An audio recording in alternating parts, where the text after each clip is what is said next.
نحمده ونصلي على رسوله الكريم أما بعد أعوذ بالله من الشيطان الرجيم بسم الله الرحمن الرحيم إنا نحن نزلنا الذكر وإنا له لحافظون صدق الله العظيم. آج کل پوری دنیا میں اور خاص طور سے ہمارے ملک میں دو مسئلوں پر بہت زیادہ بحث چل رہی ہے، اور وہ اس لیے کہ وہ دونوں مسئلے مسلمانوں سے تعلق رکھتے ہیں، یا یہ غلط فہمی پھیلائی جا رہی ہے کہ وہ دونوں مسئلے مسلمانوں سے تعلق رکھتے ہیں، اس لیے مسلم ممالک میں یا ہمارے ملک میں خاص طور سے دو مسئلوں پر بہت زیادہ بحثیں ہو رہی ہیں، بہت زیادہ کہا سنی ہو رہی ہے، اور بہت زیادہ ان مسئلوں کو اچھالا جا رہا ہے۔ ایک مسئلہ کہ سویڈن میں کسی آدمی نے قرآن کریم کو جلایا، اس پر خوب بحثیں ہو رہی ہیں، خوب بات چیت ہو رہی ہے۔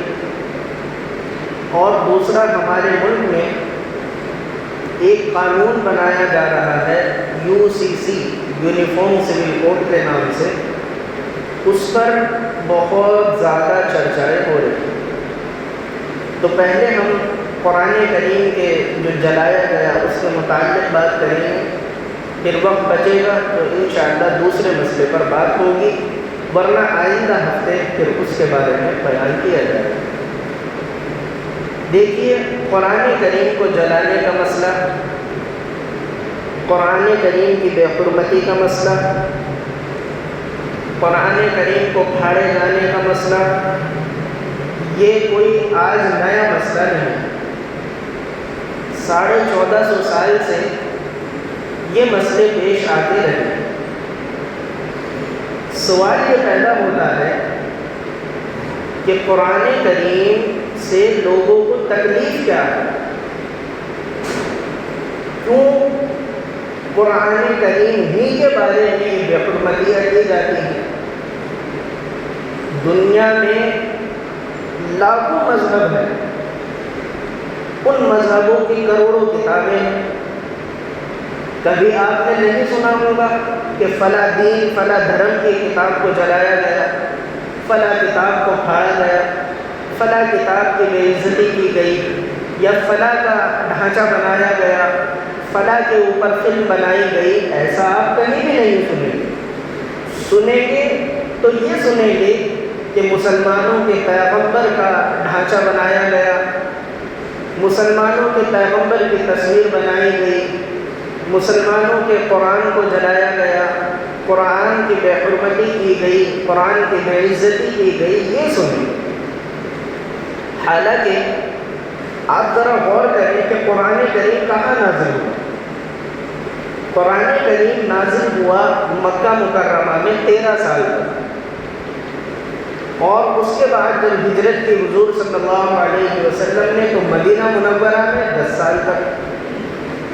قرآن مکہ مکرمہ مدینہ منورہ میں نازل ہوا، اور اگر آپ میپ کھول کر دیکھیں گے تو مکہ مکرمہ سے سویڈن کی دوری ہزاروں کلومیٹر کی ہے۔ تعجب اس بات پر ہوتا ہے کہ قرآن کریم مکہ میں اور مدینہ میں نازل ہو رہا ہے، ہزاروں کلومیٹر دور ایک آدمی کے پیٹ میں درد ہو رہا ہے اور وہ قرآن کریم جلا رہا ہے۔ تو قرآن کریم کو جلانے کی یا اس کی بے عزتی بے حرمتی کرنے کی آخر کیا وجہ ہے؟ کیوں لوگ قرآن کریم ہی کو جلاتے ہیں، قرآن کریم ہی کو پھاڑتے ہیں، دوسرے مذہب دوسری کتابوں کے ساتھ ایسا برتاؤ نہیں کرتے؟ یہ کیا مسئلہ ہے؟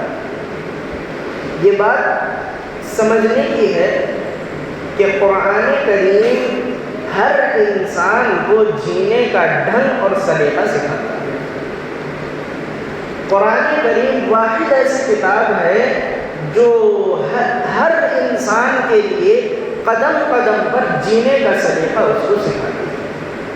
یہ تو ہماری بدقسمتی ہے کہ ہم نے قرآن کریم کو صرف اور صرف یہ سمجھ لیا کہ کسی کے مرنے پر، کسی کے جینے پر یہ قرآن پڑھا جائے، کوئی مکان دکان کی اوپننگ پر یہ قرآن پڑھا جائے، یا کسی کے فاتحہ خوانی پر، یا کسی کے گھر اگر کسی نے نیا بنایا ہے، کسی نے دکان لی ہے تو پھر ایسے موقعوں پر یہ قرآن پڑھا جائے۔ یہ ہماری بدقسمتی، ہماری کم علمی، ہماری کم عقلی، ہماری جاہلیت اور ہماری محرومی ہے، ورنہ قرآن کریم تو قدم قدم پر انسان کو زندگی جینا سکھاتا ہے۔ قرآن کریم سے تکلیف ان لوگوں کو ہوتی ہے جن کے یہاں کالے گوروں کا فرق ہے۔ کالا گورے کو برداشت نہیں کرتا، گورا کالے کو برداشت نہیں کرتا، امیر غریب کے برابر میں کھڑے ہونے کے لیے تیار نہیں ہے، بڑا آدمی چھوٹے سے بات کرنے کے لیے تیار نہیں ہے۔ ایسے لوگوں کو قرآن کریم کی تعلیم سے تکلیف ہوتی ہے، قرآن کریم کے احکامات سے تکلیف ہوتی ہے، کیونکہ قرآن کریم ہر انسان کو برابر لیول پر رکھتا ہے۔ قرآن کریم کی تعلیم یہ ہے کہ آپ میں کالے گورے کا کوئی فرق نہیں ہے، امیر غریب کا کوئی فرق نہیں ہے، بڑے چھوٹے کا کوئی فرق نہیں ہے، مرد اور عورت کا حقوق کے اعتبار سے کوئی فرق نہیں ہے۔ قرآن کریم یہ کہتا ہے کہ آپ چاہے کروڑ پتی ہوں یا آپ چاہے مزدور ہوں، نماز پڑھنے کے لیے آئیں گے آپ کو ایک صف میں کھڑا ہونا پڑے گا۔ وہ مشہور شعر ہے علامہ اقبال رحمۃ اللہ علیہ کا، ایک ہی صف میں کھڑے ہو گئے محمود و ایاز، نہ کوئی بندہ رہا نہ بندہ نواز۔ ایک ہی صف میں کھڑے ہو گئے محمود و ایاز۔ محمود غزنوی رحمۃ اللہ علیہ اپنے وقت کے بادشاہ تھے، اور ایاز ان کا غلام تھا، اور غلام بھی ایسا جو بالکل کالا بدصورت قسم کا۔ علامہ اقبال نے فرمایا کہ محمود اپنے وقت کا بادشاہ، ایاز اس وقت کا غلام، لیکن جب نماز پڑھنے کے لیے آئے تو دونوں ایک ہی صف میں کھڑے۔ یہ اسلام کا حسن ہے کہ اسلام کسی کو الگ درجے پر نہیں رکھتا، کوئی امیر ہے تو اپنے لیے ہے، کوئی غریب ہے تو اس میں اس کا کوئی قصور نہیں، کوئی خوبصورت ہے تو اس میں اس کا کوئی کمال نہیں ہے، کوئی بدصورت ہے تو اس میں اس کی کوئی اپنی کمی نہیں ہے۔ مذہب اسلام کی تعلیم یہ ہے کہ سب برابر ہیں، قرآن کی تعلیم یہ ہے کہ سب برابر ہیں، لیکن تکلیف ان لوگوں کو ہوتی ہے کہ جو بڑے چھوٹے کا فرق کرتے ہیں، کالے گورے کا فرق کرتے ہیں، ان کو تکلیف یہ ہوتی ہے کہ اگر قرآن کی تعلیم عام ہو گئی، اگر مذہب اسلام عام ہو گیا تو پھر ہمارا یہ جو فرق ہے یہ مٹ جائے گا، اور ہمیں بھی کالے لوگوں کے ساتھ کھڑا ہونا پڑے گا، امیروں کو بھی غریبوں کے ساتھ اٹھنا بیٹھنا پڑے گا، بڑوں کو بھی چھوٹے کے ساتھ اسی اعتبار سے پیش آنا پڑے گا۔ اس لیے لوگوں کو تکلیف ہوتی ہے۔ آپ نے جو لوگ تاریخ کو جانتے ہیں اور انہوں نے ہندوستان کی تاریخ پڑھی ہے، یا مذہب اسلام آنے سے پہلے جو ہندوستان کا کلچر تھا، جو ہندوستان کا ماحول تھا، جو ہندوستان کا معاشرہ تھا، اگر آپ نے اس کو سنا ہو یا پڑھا ہو یا کہیں آپ نے ان کی تعلیمات کو سنی ہو تو آپ کو معلوم ہوگا کہ جب مذہب اسلام ہندوستان میں آیا، جب مذہب اسلام بھارت میں آیا، آنکھ بند کر کر تمام مذہب والوں نے اسلام کو قبول کر لیا۔ حالانکہ آپ جانتے ہیں کہ جو بھارت ہے، مہا بھارت، وہ 5-6 ملک جوڑ کر بنتا ہے، یعنی ہمارا ہندوستان، پاکستان، بنگلہ دیش، سری لنکا اور میانمار، برما، یہ بہت سارے علاقے ہیں جن کو ملا کر ہندوستان بنتا ہے، اور پورے ہندوستان میں ایک آدمی بھی اسلام کو ماننے والا نہیں تھا۔ لیکن جب اسلام کی تعلیم یہاں آئی ہے لوگوں نے آنکھ بند کر کے اس تعلیم کو قبول کیا، آنکھ بند کر کے قرآن کریم کی تعلیمات کو قبول کیا ہے۔ ایسا کیوں؟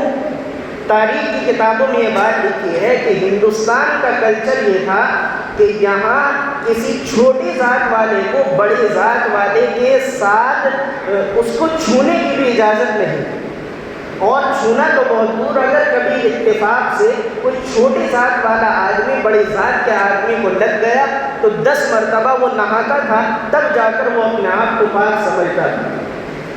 چھوٹی ذات والے لوگوں کو، ان کے مردوں کو، ان کے عورتوں کو کپڑے پہننے کی بھی اجازت نہیں تھی، سطر کھول کر وہ عورتیں ننگی پھرتی تھی۔ جو چھوٹی ذات والے لوگ تھے ان کو اپنے مندروں میں جانے کی بھی اجازت نہیں تھی۔ جو بڑے بڑے برہمن ہیں، بڑی ذات والے لوگ ہیں، ان کو اجازت تھی۔ چھوٹی ذات کے جو لوگ تھے، دلت وغیرہ، ان کو مندروں میں جانے کی بھی اجازت نہیں تھی، اور کبھی اتفاق سے اگر چلے گئے تو مندروں کو پانی سے دھلا جاتا تھا، صرف ڈال کر دھلا جاتا تھا۔ یہ اونچ نیچ تھی اس ہندوستان میں۔ ہندوستان کے لوگوں کی نظر میں عورتوں کی کوئی اہمیت نہیں تھی۔ عورتوں کے ساتھ یہ ظلم تھا کہ اگر کسی کا پتی مر گیا، کسی کا شوہر مر گیا، تو بس آگے اس عورت کو بھی زندہ رہنے کی اجازت نہیں تھی۔ ادھر پتی کی چتا ہے، زندہ عورت کو ستی کر دیا جاتا تھا، زندہ عورت کو اسی پتی کی جو چتا جل رہی ہے اسی میں جلا کر مار دیا جاتا تھا۔ کالا آدمی، گورا آدمی کالے کو پسند نہیں کرتا تھا۔ ذاتوں کے اندر اونچ نیچ اس قدر تھی کہ بڑا آدمی چھوٹے کے ساتھ بات کرنے کے لیے بھی تیار نہیں تھا۔ ایسے ماحول میں جب مذہب اسلام آیا اور مذہب اسلام نے آ کر بتایا کہ سب انسان برابر ہیں، گورے کے اندر کوئی سرخاب پیپر نہیں لگے ہوئے، امیر کے اندر کوئی اپنا کمال نہیں ہے، غریب بھی برابر، امیر بھی برابر، کالا بھی برابر، گورا بھی برابر۔ جو نیچے کی ذات کے لوگ تھے ان کو یہ پیغام بہت اچھا لگا، اور انہوں نے آنکھ بند کر کے اس پیغام کو قبول کیا کہ ہم بھی تو انسان ہیں، ہماری عورتیں بھی عورتیں ہیں، ہمارے بچے بھی بچے ہیں، ہمارے حقوق بھی حقوق ہیں، ہمارا جسم بھی جسم ہے، ہماری تعلیمات بھی تعلیمات ہے، تو ہمیں نیچا کیوں دکھایا جاتا ہے اور ان لوگوں کو بڑا کیوں بنایا جاتا ہے؟ بس مذہب اسلام آگ کی طرح پھیلتا چلا گیا، اور مذہب اسلام کی تعلیمات کو لوگوں نے قبول کرنا شروع کیا، اور خاص طور سے نیچی ذات کے لوگوں نے، جن کو مذہب اسلام نے اوپر کا درجہ دیا، ان لوگوں نے اسلام کو پہلے قبول کیا۔ اب ظاہر ہے کہ جب نیچے کے لوگوں کو اوپر کیا جائے گا، جو اوپر کے لوگ ہیں، جو اپنے آپ کو بڑا سمجھتے تھے، تو ان کے پیٹ میں تو درد ہونا ہی ہے۔ پھر ان لوگوں نے اسلام کی مخالفت کی، جن کو مذہب اسلام سے فائدہ ہوا انہوں نے آنکھ بند کر کے قبول کیا، اور جن کو نقصان ہوتا نظر آیا 2% لوگ، انہوں نے اسلام کی مخالفت کی اور آج بھی کر رہے ہیں۔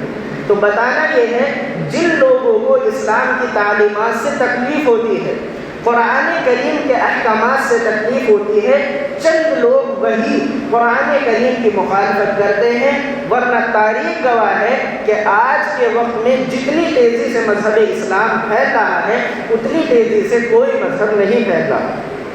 اور لوگ یہ سمجھتے ہیں کہ قرآن کریم کو جلا کر یا قرآن کریم کو پھاڑ کر قرآن کو ختم کر دیا جائے گا۔ کیا ایسا ممکن ہے؟ 100% ایسا ممکن نہیں ہے۔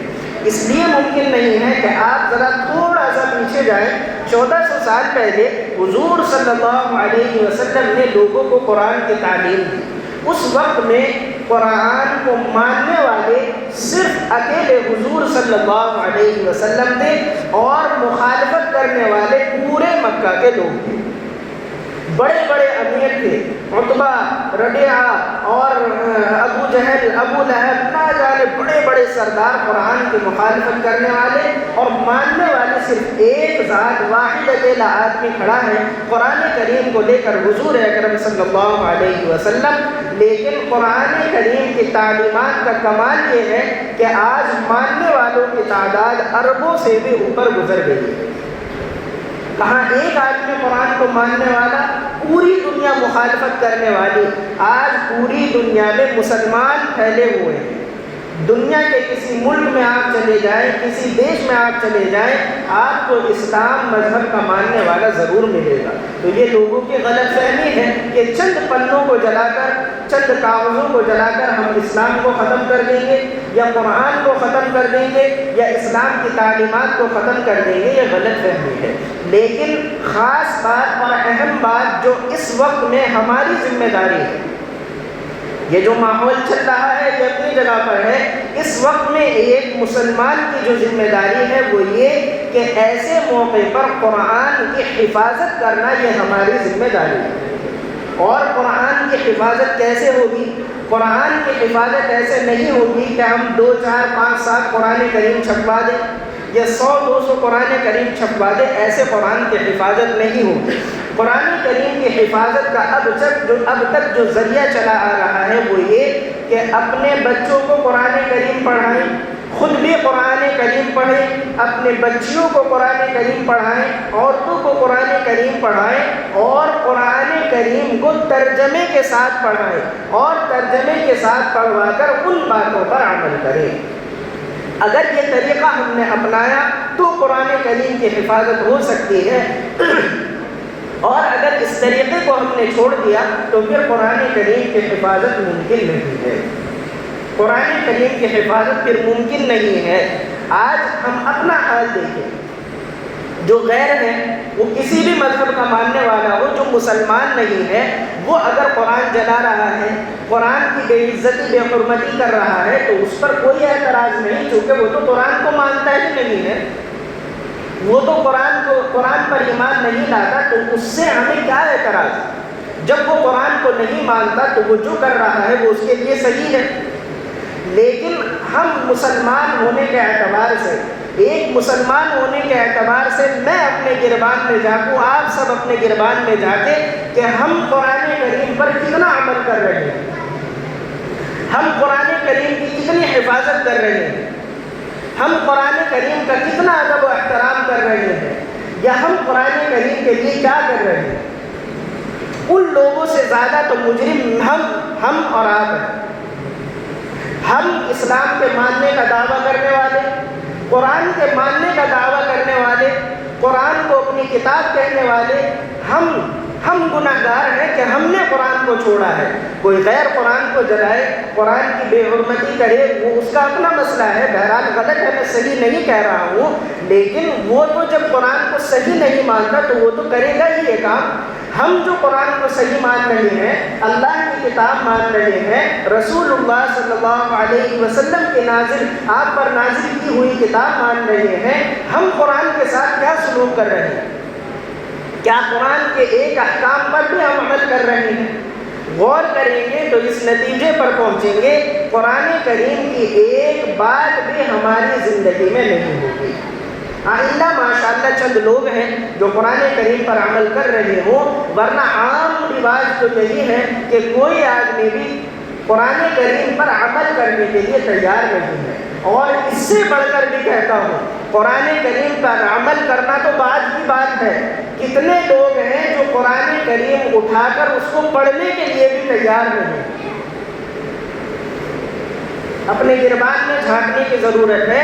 سالوں سال گزر جاتے ہیں، کبھی بچپن میں قرآن پڑھا ہوگا، 60 سال کی عمر ہو گئی، قرآن پڑھنے کے لیے بھی تیار نہیں ہے، تو ہم لوگ کیسے قرآن والا ہونے کا دعویٰ کر سکتے ہیں؟ تو اصل غلہ تو ہم سے ہے، اصل غلطی تو ہماری ہے کہ ہم قرآن کو ماننے والا ہونے کا دعویٰ کرتے ہیں اور ہمارا حال قرآن کریم کے ساتھ یہ ہے۔ تو اور جو معاملات پیش آتے ہیں، غیروں کی طرف سے جو معاملات پیش آتے ہیں، بے شک وہ ایک غلط بات ہے، ان کی مخالفت ہونی چاہیے اور ہو رہی ہے، لیکن ہم اگر قرآن کریم کی حفاظت کرنا چاہتے ہیں، ایک مسلمان کی ذمہ داری یہ ہے کہ سب سے پہلے قرآن کریم کے عربی الفاظ کو پڑھے، دوسرے نمبر پر قرآن کریم کا ترجمہ پڑھے، تیسرے نمبر پر جو پڑھا ہے اس کو سیکھ کر ان باتوں پر عمل کرے، تب ہم اپنے آپ کو مسلمان کہلانے کے لائق، قرآن والا ہونے کے کہلانے کے لائق، اور قرآن کو ہم اپنی کتاب کہلانے کے لائق ہیں۔ ورنہ پھر